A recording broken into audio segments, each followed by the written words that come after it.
नमस्कार. अपमेट या युट्यूब चॅनलवरती आपलं स्वागत आहे. आपण नवीन सिरीज एक तयार केलेली आहे, आपल्याला माहित असेलच, यशस्वी भव सिरीज. या अंतर्गत आज आपला हा दुसरा व्हिडिओ आहे. त्याच्यामध्ये आपल्या समोर आज आहेत दीपाली कर्णे मॅडम, ज्यांनी UPSC मध्ये भारतीय सांख्यिकी सेवा म्हणजेच इंडियन स्टॅटिस्टिकल सर्व्हिस यामध्ये ऑल इंडिया रँक 24 मिळवले आहेत.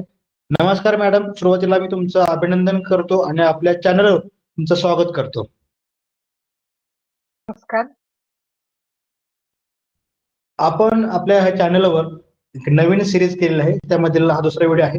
त्याच्या अंतर्गत आपण विद्यार्थ्यांपर्यंत, जे विद्यार्थी आपल्यातलेच आहेत ज्यांनी सक्सेस मिळवला आहे, त्यांची जी स्टोरी आहे हे आपण त्यांच्यापर्यंत पोहोचवत आहोत, जेणेकरून त्यांना या व्हिडिओचा फायदा होऊन ते अजून प्रेरित होतील आणि त्यांच्या अभ्यासामध्ये सातत्य संघर्ष ठेवून ते सुद्धा नवीन त्यांचे यश जे आहे हे त्यांना मिळवतील. आपला हा मेन उद्देश आहे. तर आपण आपल्या या इंटरव्ह्यूला सुरुवात करूयात. सर्वप्रथम आपण थोडक्यात परिचय द्यावा, त्याच्यामध्ये आपलं नाव, आपलं गाव, साधारणतः आता आपण सध्या कुठे कार्यरत असाल याची आम्हाला थोडक्यात माहिती द्यावी.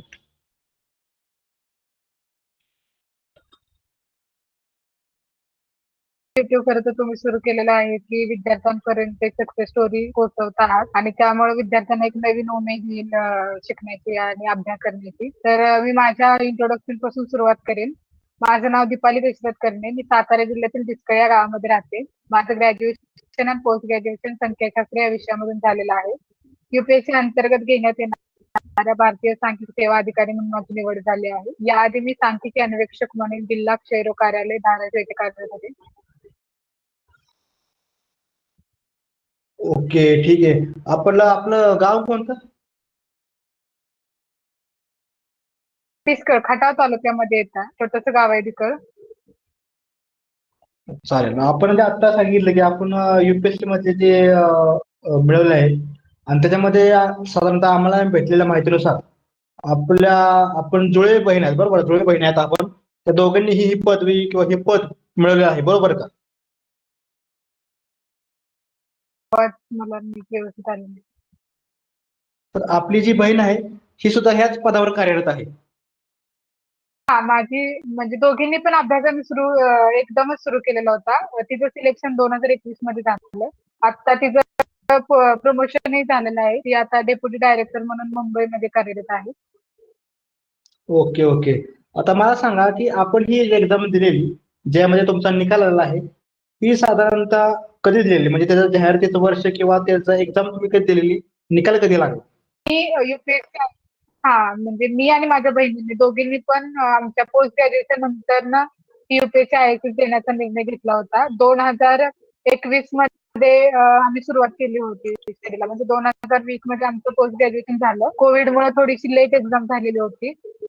2020-21 मध्ये सुरुवात केलेली होती एक्झाम द्यायला. ओके. आणि तुम्ही IASच करायचा हा निर्णय कसा घेतला की IASच आपल्याला करायचे?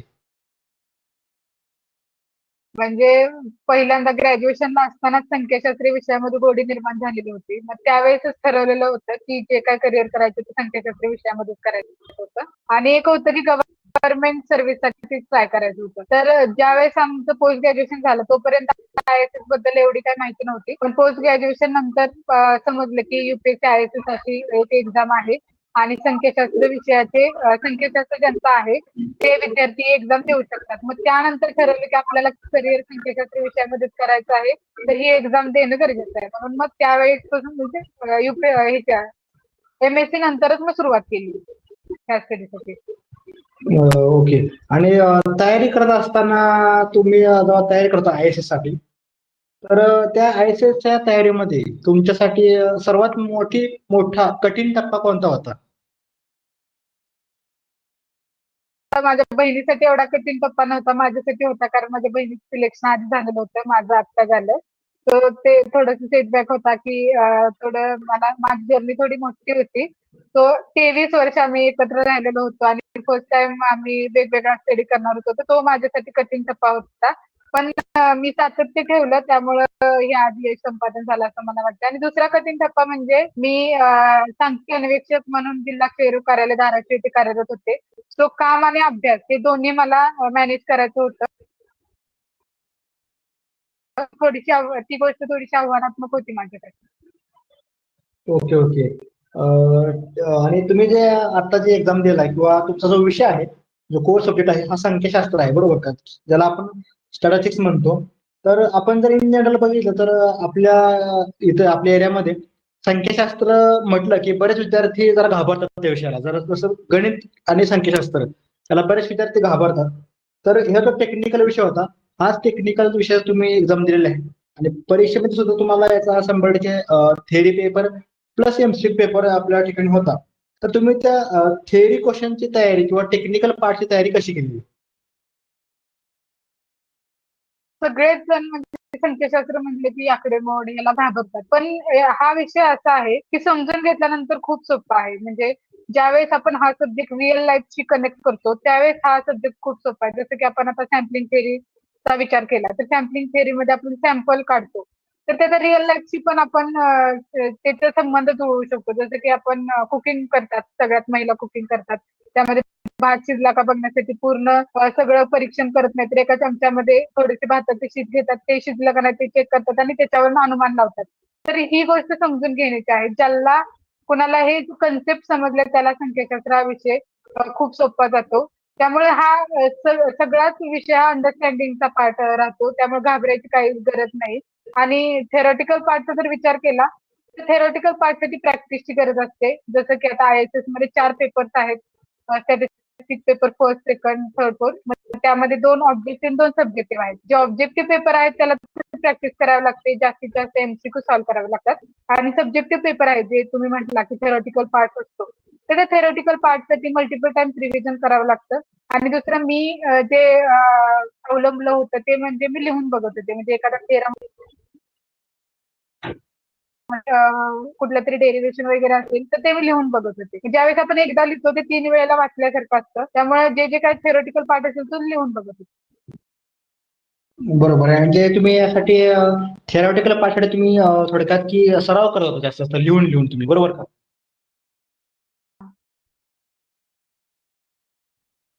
तर आपण जी यासाठी संदर्भ पुस्तक वापरलेत ते आम्हाला पाठवून ठेवा.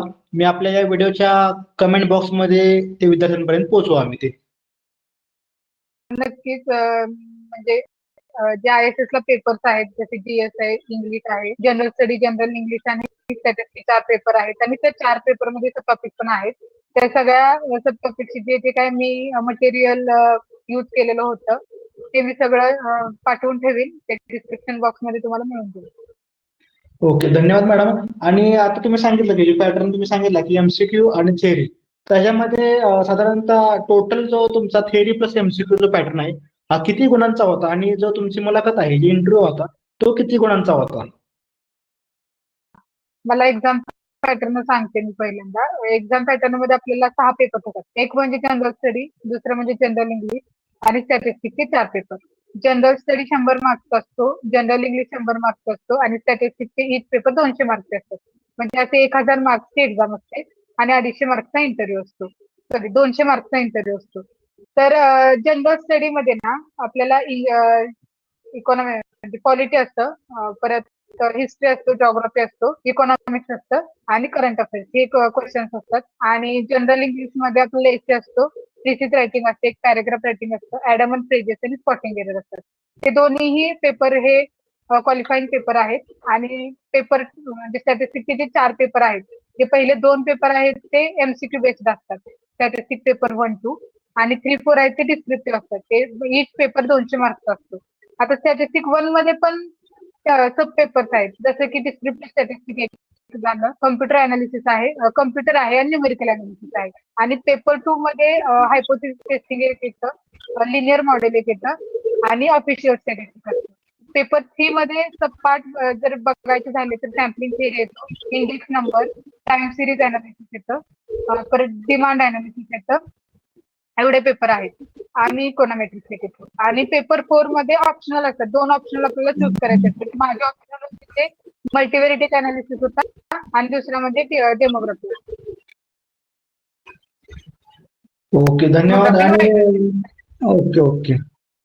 आता मुलाखत जी तुम्ही सांगितली, त्या मुलाखतीमध्ये साधारणतः तुम्हाला कोणत्या प्रकारचे क्वेश्चन विचारले गेले होते, किंवा तुम्ही जी मुलाखत दिली, तुम्ही सांगितले की तुमचे बहिणीचं सिलेक्शन 2021 झालं होतं.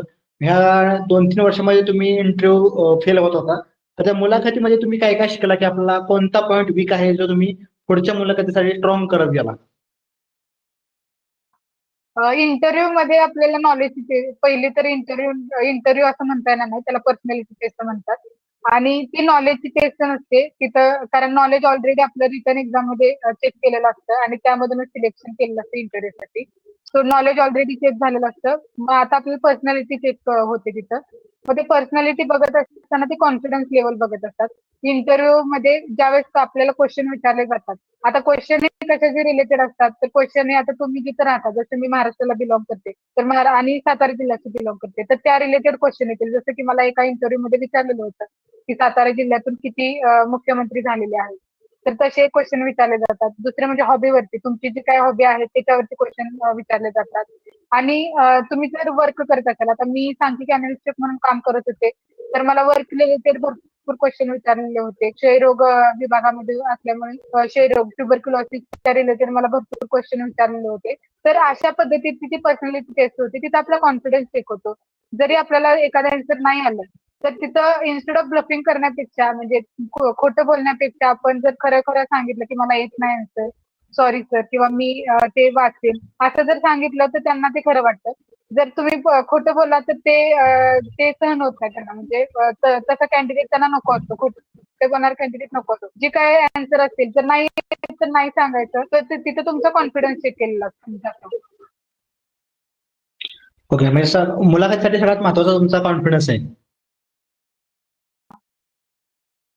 ओके. आता आपल्या जर महाराष्ट्रातले जे विद्यार्थी आहेत, जे की या परीक्षेची तयारी करतात, किंवा आपण संख्याशास्त्र स्पेशल घेऊया आपण, स्टॅटिस्टिक्स, ज्या विद्यार्थी याची तयारी करतायत, तर तुम्ही जर पाहिलं तर साधारणतः आपले जे विद्यार्थी आहेत महाराष्ट्रातील, हे युपीएससी किंवा जी स्टाफ सिलेक्शनच्या अंतर्गत येणारं जे सीजल आहे, कंबाईन ग्रॅज्युएट लेवल, ह्या ज्या परीक्षा आहेत ज्या स्टॅटिस्टिक्सच्या आहेत टेक्निकल, त्याच्यामध्ये आपल्या महाराष्ट्रातील विद्यार्थ्यांचा आकडा आपल्याला कमी वेगळा भेटतो. तर आपल्या विद्यार्थ्यांचा जास्तीत जास्त कल हा महाराष्ट्र लोकसेवा आयोग असेल किंवा सरळ सेवा भरती असतील, त्याच्याकडे आपले विद्यार्थी जास्त आपल्याला बघायला मिळतात की त्यांचा अभ्यास करताना. तर आपले विद्यार्थी जे आहेत महाराष्ट्रातील किंवा आपले सहकारी, यांनी सीजीएल किंवा नॅशनल लेवलच्या एक्झाम द्याव्यात, यासाठी आपण काय सांगाल त्या विद्यार्थ्यांना? नक्कीच ट्राय केलं पाहिजे, कारण जो विद्यार्थी संख्याशास्त्र विषय घेतो आणि त्याचं ग्रॅज्युएशन, पोस्ट ग्रॅज्युएशन त्यामध्ये करतो, तर त्यामधून नक्कीच ही सगळ्यात मोठी एक्झाम आहे युपीएससी आयएसएस, तर ती द्यावी, किंवा एसएससी सीजीएलची स्टेट सेंट्रल लेवलची एक्झाम आहे त्या पण दिल्या पाहिजेत. विद्यार्थ्यांना माहिती नसल्यामुळं त्यांचं टॅलेंट खरं तर लपून जातं. तर विद्यार्थ्यांनी जास्तीत जास्त विद्यार्थ्यांना युपीएससी आयएसएस बद्दल माहिती करून घ्यावं आणि अभ्यास सुरू करावा. ज्यावेळेस आपण अभ्यास सुरू करतो त्यावेळेस यश हे नक्कीच मिळत राहतं. फक्त त्यांना माहिती करून घेतलं पाहिजे, हे मला असं जाणवते. म्हणजे थोडक्यात विद्यार्थ्यांना या एक्झाम बद्दल माहित नाहीये, अवेअरनेस नाहीये की कोणत्या ठिकाणी आपल्याला कोणत्या ऑपॉर्च्युनिटीज आहेत, जेणेकरून त्या पद्धतीने ते तयारी करू शकतील. म्हणजे ज्यावेळेस अवेअरनेस, आता आता सोशल मीडियामुळे, टेलिग्राममुळे जास्त अवेअरनेस, ह्या आधी एवढे आयएसएस ऑफिसर आपल्या महाराष्ट्रातून होत नव्हते, पण आता महाराष्ट्रातूनही जास्त आयएसएस ऑफिसर होत आहेत. जसं की ह्या वर्षी पण 3 आयएसएस ऑफिसर महाराष्ट्रातून सिलेक्ट झालेला आहे, मागच्या वर्षी 1 झालेला आहे. तर आता होत आहेत, फक्त कसं आहे, अवेअरनेस ची गरज आहे. तर शाळा कॉलेज, म्हणजे कॉलेजमध्ये किंवा युनिव्हर्सिटीमध्ये त्याचा जास्त अवेअरनेस झाला पाहिजे, असं मला वाटतं की त्यांनी थोडंसं विद्यार्थ्यांना अवेअर केलं पाहिजे की अशा पद्धतीची एक्झाम असते. कारण कुठला पण रिझल्ट बघितला ना, तर युपी बिहारचे लोक किंवा नॉर्थ साईडचे जरा जास्त असतात, महाराष्ट्राचे ते इन्स्टेड ऑफ महाराष्ट्र थोडे कमी असतात. पण अवेअरनेस जर दिला, अवेअरनेस जर पोहोचला महाराष्ट्रातील विद्यार्थ्यांमध्ये, तर नक्कीच ते पण म्हणजे ही एक्झाम क्रॅक करू शकतात. म्हणजे आता तुम्ही ते पॉईंट मेन्शन केला की आपण जर बघितलं तर स्पर्धा परीक्षेमध्ये साऊथ पासून तुम्ही जर नॉर्थला गेला, तर खालून हळूहळू वर मुलांची संख्या वाढत चाललेली होती आपल्याला दिसते.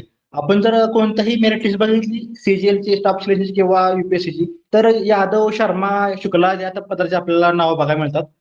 तर म्हणजे मला पण आपल्या माध्यमातून हे सांगायचे की विद्यार्थ्यांपर्यंत प्लॅटफॉर्म पोहोचायचा असेल तर ते ज्या ज्या वेळेस कॉलेजमध्ये असतील किंवा शाळेमध्ये असतील, आपण शक्यतो कॉलेजमध्ये पकडूया, की ज्यांचं तेव्हा डिग्री पास होणार आहे, त्याच ठिकाणी त्यांना जर योग्य मार्गदर्शन भेटलं की बाबा आपल्याला या विषयात आपण जो मेन सब्जेक्ट घेणार आहोत, BSc ला MSc ला असेल, त्या ठिकाणी त्यानंतर आपल्याला कोणकोणत्या ऑपॉर्च्युनिटी आहेत त्या शिक्षकांनी त्याच वेळी त्यांना सांगितल्या, तर त्यानंतर 100% आपले जे महाराष्ट्रातील जे विद्यार्थी आहेत हे नक्कीच नॅशनल लेवलला आपल्याला जळताना दिसतील. नक्कीच, नक्कीच. कारण ते विद्यार्थी ग्रॅज्युएशन पासून तयारी करतात. म्हणजे जे नॉर्थ साईडचे असतात त्यांना ग्रॅज्युएशन मध्येच माहित असतं की अशी एक्झाम असते. त्यामुळे त्यांचं कमी वयामध्ये IAS ऑफिसर म्हणून त्यांचं सिलेक्शन होतं. जी की महाराष्ट्रामध्ये थोडीशी ती गोष्ट लॅकिंग आहे. सगळे कॉर्पोरेटकडे जातात. डेटा अनालिस्ट, डेटा सायंटिस्ट बनण्याचा जरा जास्त ओढा आहे. तर ह्या पण गोष्टीकडे थोडंसं लक्ष दिलं पाहिजे. जर लक्ष दिलं तर महाराष्ट्रातील पण विद्यार्थी नक्कीच येतील. म्हणजे आपल्याकडे कसं आहे की स्पर्धा परीक्षेमध्ये विद्यार्थ्यांचा कल थोडा कमी बघायला भेटतो. खास करून संख्याशास्त्र विषयातली जी मुलं आहेत त्यांचं मेन टार्गेट हे डाटा अनालिस्ट किंवा सॉफ्टवेअर रिलेटेड असतं. त्यांना कॉलेजमध्ये सुद्धा सॉफ्टवेअरचे कोर्स अवेलेबल असतात. त्यामुळे कधी त्यांच्या डोक्यात विचार नसतो की आपल्याला स्पर्धा परीक्षेकडे वळायचं आहे. आफ्टर कॉलेज ते डिसिजन घेतात की आपल्याला क्लास लावायचे, हे क्लास लावायचे किंवा जर जमाना झाले तर आपण हे एक्झाम ट्राय करूया. त्यामध्ये मध्येच कोणती तरी गव्हर्नमेंटची एक्झाम येते. मग तिथेच मध्ये प्रायव्हेट जॉब सोडून मग हे एक्झामची तयारी करायला लागतो. तर त्यामध्ये कुठेतरी मुलांचा वेळ वाया जाताना आपल्याला दिसतो. तर माझं ह्याच सांगणं आहे मुलांना की आपल्याला या व्हिडिओमधून कळतंय की तुम्ही जेव्हा जेव्हा तयारी करताय किंवा तुमचे जे कलिग्स असतील, तुमचे नातेवाईक असतील, जे आत्ताच शाळेमध्ये असतील, कॉलेजमध्ये असतील, त्यांना प्रॉपर गाईड करा. आपल्याला हे उशिरा कळलेलं आहे, परंतु यानंतरची जी पिढी आहे त्यांना आपण योग्य वेळेस मार्गदर्शन केलं तर ते नक्कीच कमी वयामध्ये आपल्याला स्पर्धा परीक्षेमध्ये यशस्वी होताना दिसतील. बरोबर आहे. आता आपण जे आता ISSC क्लास 1 ची पोस्ट मिळालेली आहे. आपण दोन्ही बहिणींनी पोस्ट मिळाली आहे. तर आपलं जे फॅमिली बॅकग्राऊंड आहे, तुमचे वडील आहेत ते माझ्या माहितीनुसार शिपाई पदावर कार्यरत आहेत. तर त्यांचा सपोर्ट तुम्हाला किंवा तुमचे जे मार्गदर्शक असतील, सर असतील, कोण क्लास वगैरे असेल तुमचा, तर त्यांचे जे मार्गदर्शक असतील ते तुम्हाला त्यांचं मार्गदर्शन थोडक्यात कसं मिळालं? नक्कीच, नक्कीच. कारण माझी जर्नी UPSCची जर्नी थोडी लेंथी आहे. तर त्यामध्ये मला जरूर मार्गदर्शन मिळालं. घरच्यांचा तर खूप सपोर्ट होता. कारण ज्या वेळेस मी इंटरव्ह्यू पासून म्हणजे मी आधी 3 इंटरव्ह्यू दिले. हा माझा 4था इंटरव्ह्यू होता. इंटरव्ह्यू मधून ज्यावेळेस बाहेर येतो त्यावेळेस खरं तर डिप्रेशन वगैरे येतं. आणि त्यावेळेस खूप मनामध्ये वादळ सुरू असतं. पण त्यावेळेस घरच्यांची साथ ही खरंच गरजेची असते आणि माझ्या घरच्यांनी खूप साथ दिली. म्हणजे माझ्या बहिणीने पण वेळोवेळी मला सहकार्य केलं आणि माझ्या घरच्यांनीही पाठिंबा दिला आणि त्यामुळेच मी हे खरं तर यश संपादन करू शकले. कारण बॅक टू बॅक सेटबॅक येत असताना थोडासा आशेचा किरण घरातून मी येत होता म्हणायचा. घरच्यांचा पाठिंबा कारण ऍज अ फिमेल मी तयारी करत होते आणि की बाहेरच्या म्हणजे जर आपण बघितलं तर फिमेल कॅन्डिडेटला मॅरेजचं वगैरे दडपण असतं. पण आमच्या घरातून असं कधीच दडपण आलं नाही. ते बोलत होते की जोपर्यंत तुला तयारी करायची तोपर्यंत करू शकते. तर हा सपोर्ट, हा मोरल सपोर्ट खूप गरजेचा असतो. की जो कधी-कधी फिमेल कॅन्डिडेटला मिळत नाही आणि जो माझ्या घरातून मला नेहमीच मिळत गेला. त्यामुळे मी I am very fortunate for that. तो सपोर्ट मला घरच्यांकडून नेहमीच मिळाला. त्यामुळे मी त्यांचे आभारी आहे आणि मला जे काही मार्गदर्शक शिक्षक लाभले त्यांचे मी आभारी आहे. कारण त्यांनी जे काही आतापर्यंत शिक्षण दिलेलं आहे ते मला याही परीक्षेमध्ये मोलाचं ठरलेलं आहे. त्यांनी जे शिकवण दिलेली आहे ती पण मोलाची ठरली. त्यामुळे मी सगळ्यांची आभारी आहे. नक्कीच तुमच्या आई वडिलांचं हे मनापासून अभिनंदन की ज्यांनी ह्या 2 मुली घडवल्या, जे की जुळ्या मुली आणि UPSC मध्ये क्लास 1 अधिकारी झाल्या. त्यामुळे त्यांचे सुद्धा आमच्या चॅनलतर्फे सगळ्यांतर्फे मनापासून अभिनंदन. त्याच्यानंतर आता मला एक सांगा की तुम्ही तुमचा जो निकाल लागला जॉब फायनलचा आता UPSCचा, तर निकाला दिवशीची प्रक्रिया कशी होती घरच्यांची किंवा तुमची? माझा निकाल लागला त्यावेळेस मी ऑफिसमध्येच होते. काम करत होते ऑफिसमध्ये आणि असं होतं की मला अशी अपेक्षा होती की दुसऱ्यांनी फोन करावा, पण माझा निकाल मीच बघितला होता. आणि पहिल्यांदा ज्यावेळेस निकालाचा PDF ओपन करत होते त्यावेळेस खरंच धाकधूक होती. कारण मला या आधी 3 वर्ष मला फीडबॅक मिळालेले होते आणि माझा रिझल्ट हा निगेटिव्ह होता. सो ज्यावेळेस PDF उघडत होते त्यावेळेस मला खूप अशी दगदग लागली होती. पण ज्यावेळेस मी माझं नाव बघितलं त्यावेळेस मला खूप आनंद झाला. पहिला फोन मी माझ्या बहिणीला केला कारण शी इज ऑलवेज सपोर्टिव्ह मी. सो पहिल्यांदा मी तिला फोन केला की झालं फायनली माझं सिलेक्शन झालं. त्याच्यानंतर हा, हा. घरच्यांना फोन केला. घरच्यांनीही पहिल्यांदा ठीक आहे त्यांनी एवढंच विचारलं की झालं का नाही, कारण ह्याच्या आधी 3 वेळेला नव्हतं झालं ना. तो पॉझिटिव्ह आहे का हम्म. निगेटिव्ह आहे एवढं विचारलं. त्यावेळेस म्हटले पॉझिटिव्ह आहे. त्यावेळेस घरचे पण खूप आनंद त्यावेळेस त्यांना आनंदाश्रू आले. पहिल्यांदा तर आनंदाश्रू आले, कारण त्यांनी माझा स्ट्रगल बघितला होता. किती 2-3 वर्ष मी लढत होते एक्झामसाठी. सो त्यांना खूप आनंद. बरोबर, बरोबर. नक्कीच. कारण की कसं आहे की तुम्ही 21 पासून साधारणतः तयारी करत होता किंवा त्यापासून बहिणीसोबतच आणि नंबर ऑफ फेल्युअर्स तुम्हाला आले होते 3-4 वेळा. त्यानंतरही तुम्ही कन्सिस्टन्सी ठेवलेली आहे, पेशन्स ठेवलेले आहे आणि त्याचं फळ तुम्हाला नक्कीच मिळालेलं आहे. आता ह्यानंतर तुम्हाला हा जो पिरियड होता अभ्यासाचा किंवा स्टडीचा, त्याच्यामध्ये तुम्हाला निकाल लागल्यानंतर फेल्युअर झाला किंवा दुसरा पण निकाल फेल्युअर आला. डिप्रेशन मध्ये तुम्ही कधी गेला किंवा मानसिक जो तुम्हाला त्रास होत होता किंवा ताण येत होता मानसिक ताण, त्याच्याशी तुम्ही कसं डील केलं? हा, मला सुरुवातीला तसं झालेलं होतं. म्हणजे सुरुवातीची फेज अशी होती की म्हणजे मी आणि माझी बहीण पहिल्यापासून एकत्र, सगळं शिक्षण एकत्रच झालेलं होतं. अक्षरशः पदव्युत्तर शिक्षणही आमचं एकत्रच झालेलं होतं आणि फर्स्ट टाइम आम्ही वेगळं होणार होतो. तर तिचे सिलेक्शन झालेलं आणि ती जाणार होती ट्रेनिंगसाठी आणि माझा अभ्यास सुरू होता. तर मला त्या दोन्ही गोष्टी मॅनेज करायचे होते की एक म्हणजे वेगळं राहायचं होतं आणि दुसरं म्हणजे मला अभ्यासही सुरू करायचा होता. ही फेज खरं तर माझ्यासाठी थोडी कठीण होती. सुरुवातीचा काळ कठीण होता. पण नंतर समजवलं, म्हणजे मनाला समजवलं होतं की नाही आपल्याला अभ्यास तर करावाच लागेल. काहीतरी करायचं. म्हणजे जे स्वप्न बघितलं ते तर पूर्ण केलंच पाहिजे. सो मग त्यावेळेस थोडंसं डिप्रेशन यायचं, सेल्फ डाऊट येतो. ऑब्व्हियसली सगळ्यांना जे स्पर्धा परीक्षेची तयारी करतात त्यांना माहित असेल की ज्या वेळेस आपल्याला अपयश येतं त्यावेळेस सेल्फ डाऊट हे येतात मनात. मलाही येत होते ऑफकोर्स. तर त्यावेळेस मी सेल्फ टॉक करत होते, स्वतःशीच बोलत होते. तर स्वतःशी बोलल्यानंतर एवढं होतं की मन एक तर मोकळं होतं. स्वतःचे फ्लॉज आपल्याला समजून येतात, स्वतःच्या मिस्टेक आपल्याला समजून येतात की आपण या आधी काय मिस्टेक केलेल्या आहेत. तर मी त्या मिस्टेक जाणून घेत होते स्वतःची स्वतः आणि त्यावर कसं इम्प्रूव्ह करायचं, कसं त्याच्यावरती आपण हे करायचं, कप करायचं. तर ते मी सोल्युशनही स्वतःच फाइंड करत होते. तर अशा पद्धतीने मी मला स्वतःला मोटिवेट करत राहिले, सेल्फ मोटिवेट होत राहिले. आणि बहीण तर मला, बहिणीचा तर नेहमीच पाठिंबा होत होता. पण मी कधी नंतर म्हणजे ज्यावेळेस मी इंटरव्ह्यू मधून बाहेर जात होते त्यावेळेस माझ्या मनात एवढंच यायचं की ठीक आहे आपल्याला इंटरव्ह्यू पर्यंत तरी पोहोचतोय, म्हणजे आपल्यामध्ये थोडीशी ऍबिलिटी आहे. आपल्यामध्ये ऍबिलिटी आहे, थोडंसं आपण कमी पडतोय तर त्यावरती आपण फक्त इम्प्रूव्ह केलं तर आपलं होऊन जाईल. त्यामुळे मी माझ्यावरती नंतर भरोसा ठेवलेला होता आणि तो भरोसा एवढा होता की की नाही, एक ना एक दिवस तरी सक्सेस आपल्याला मिळणार आहे. जोपर्यंत सक्सेस मिळत नाही तोपर्यंत ते थांबायचं नाही, एवढा निश्चय मी केलेला होता. तर त्यामुळं इतकी वर्ष मी मोटिवेट राहिली. ओके. धन्यवाद. आणि आता मला एक प्रश्न विचारायचा आहे की साधारणतः स्पर्धा परीक्षा म्हणलं की बरेच विद्यार्थी क्लासेस लावतात. तर आपल्या दृष्टिकोनातून मला एक विचारायचं आहे की क्लासेसची गरज असतेच का किंवा असला तर कशा प्रकारे त्यांनी तयारी केली पाहिजे? परत सांगू शकाल का क्वेश्चन मला? मी काय कॉल. हां, म्हणजे स्पर्धा परीक्षा करत असताना विद्यार्थी आहे ना, काही विद्यार्थी सेल्फ स्टडी करतात किंवा काही विद्यार्थी क्लास लावतात. तर आपल्या दृष्टिकोनातून म्हणजे क्लासची गरज असतेच का एखादी पोस्ट काढायला? का सेल्फ स्टडी सुद्धा तुम्ही करून पोस्ट मिळवू शकता? आता माझ्या बाबतीत सांगायचं, मी कुठलेच क्लास लावलेले नाहीये, त्यामुळे क्लासेसची गरज असतेच असं नाही, असं काही नाही.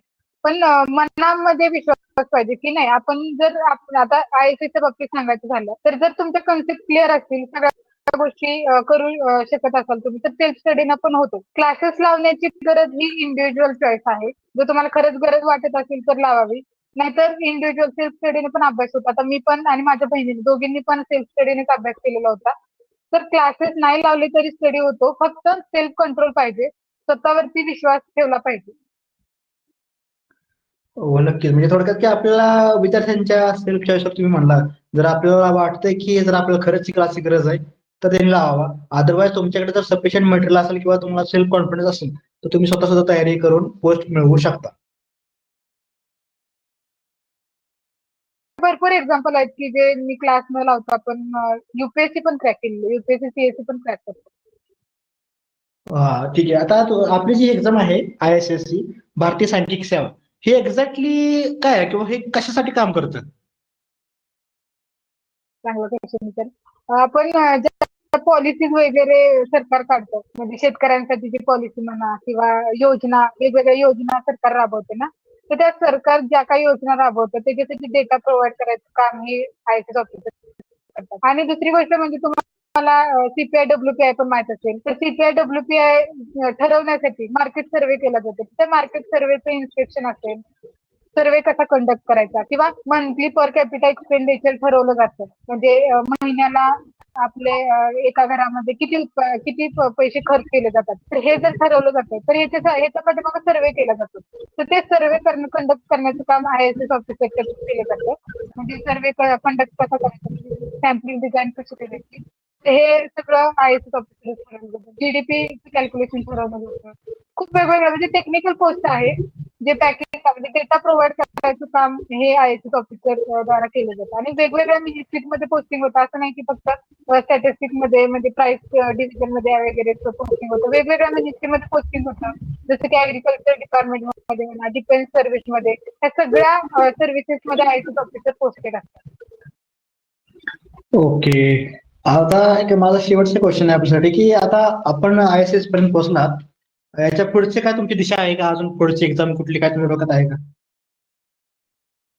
मी सध्या तरी अजून काही डिसाईड केलं नाही. बघू भविष्यात PSC वगैरे UPSC PSC देण्याचा विचार, पण आता सध्या तरी काय नाही. नंतर जर मन बदललं तर देईल.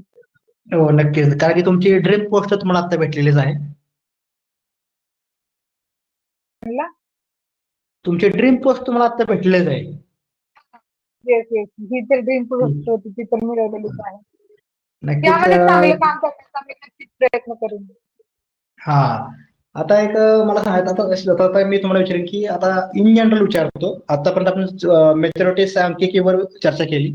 आता बाकीचे जे काही विद्यार्थी असतील की जे इन जनरल स्पर्धा परीक्षा करतात, मग ते MPSC असो, UPSC असो किंवा सरळ सेवा असो किंवा CGL स्टाफ सिलेक्शन असो, तर हे सर्व जे विद्यार्थी आहेत त्यांना जातात एक थोडंसं कशा प्रकारे मार्गदर्शन करायला की त्यांनी कशा प्रकारे त्यांची एक्झाम किंवा त्यांचं रुटीन असलं पाहिजे. म्हणजे रुटीन वगैरे का कसं असलं पाहिजे. रुटीन किंवा त्यांना एक मार्गदर्शन ना की कशा प्रकारे तुम्ही तयारी किंवा त्यात ह्यापर्यंत गेलं पाहिजे. म्हणजे थेरोटिकल पेपर सोडून जे इन जनरल पेपर्स आहेत जसं की जनरल स्टडी, जनरल इंग्लिश, हा. त्याच्यासाठी किंवा बाकीचे सर्व जे कोण स्पर्धा परीक्षेची तयारी करते त्यांच्यासाठी एक सांगावंसं वाटतं की मला, की जे काय असेल ना पहिल्यांदा बेसिक कम्प्लीट करायचं कोणतेही असेल. तर जसं की मी ज्यावेळेस जनरल स्टडीचा अभ्यास करत होते तर पहिल्यांदा मी बेसिक वाचून घेतलं होतं, म्हणजे बेसिक NCERT वगैरे. त्यावेळेस आपण बेस पक्का करतो त्यावेळेस त्याच्यानंतर ना आपण ऍडव्हान्सचा स्टडी हा प्रिपरेशनच्या दौरान होतोच तो. म्हणजे एक्स्ट्राचे क्वेश्चन पेपर सॉल्विंग म्हणा त्यावेळेस होतो ऍडव्हान्स स्टडी. पण पहिल्यांदा सुरुवातीला कोणतीही स्पर्धा परीक्षा जर द्यायचं झालं तर पहिल्यांदा बेसिक्स वाचलं पाहिजे. आणि दुसरी गोष्ट म्हणजे कुठलीही एक्झाम देऊ दे, कोणतीही स्पर्धा परीक्षा असू दे, MPSC ची असू दे, PSI ची किंवा कंबाईंड वगैरे, कोणतीही एक्झाम असू दे, पहिल्यांदा पॅटर्न समजून घ्यायचा की ती एक्झाम काय डिमांड करते. ज्यावेळेस आपल्याला त्या एक्झामची डिमांड कळते ना त्यावेळेस आपण अभ्यास चांगल्या रीतीने करतो. त्यावेळेस आपण त्या दृष्टीने त्या मार्गाने अभ्यास करायला लागतो. सो पहिल्यांदा आपल्याला एक्झाम पॅटर्न लक्षात घेतला पाहिजे. दुसरं म्हणजे बेसिक क्लिअर केलं पाहिजे आणि त्याच्यानंतर ना मग आपण स्टडीमध्ये उतरायचं. असंच ब्लाइंडली जर स्टडी केला तर थोडासा वेळ लागतो. सुरुवातीला आपण ती पूर्ण प्रोसेस लक्षात घ्यायची. त्याच्यानंतर ना आपण किती कॅपेबल आहोत, आपल्याला कुठल्या गोष्टी नवीन करण्याची गरज आहे, आपल्याला किती गोष्टी येत आहेत, म्हणजे आपल्याला आत्ता किती येत आहेत आणि आपल्याला किती गोष्टी करण्याची गरज आहे हे लक्षात घेऊनच मग कोणत्याही स्पर्धा परीक्षा देण्याचा निर्णय घ्यावा. आणि ज्यावेळेस निर्णय घेतात त्यावेळेस ती एक्झाम क्लिअर करणारच.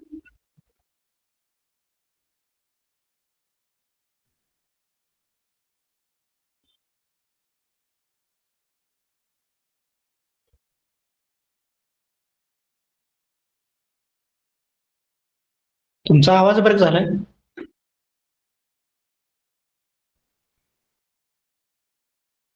हा केलेला आहे. हे तुमचं असं म्हणणं आहे की थोडक्यात आपण ते एखाद्या एक्झामची तयारी करत आहेत तर त्या परीक्षेचा पॅटर्न समजून घेतला पाहिजे. त्या परीक्षेचा जे डिमांड म्हणला की त्यांना काय अपेक्षित आहे ते आपण अगोदर जाणून घेतलं पाहिजे. त्या प्रकारे आपण तयारी केली पाहिजे. बरोबर. नक्कीच याचा फायदा आमच्या विद्यार्थ्यांना होईल. आपण वेळात वेळ काढून आमच्या चॅनलवर आलात याबद्दल मी आपला आभारी आहे. आपल्याला पुढील वाटचालीसाठी शुभेच्छा देतो आणि विद्यार्थ्यांनी नक्कीच यातून बरेच काय काय पॉईंट घेतले असतील.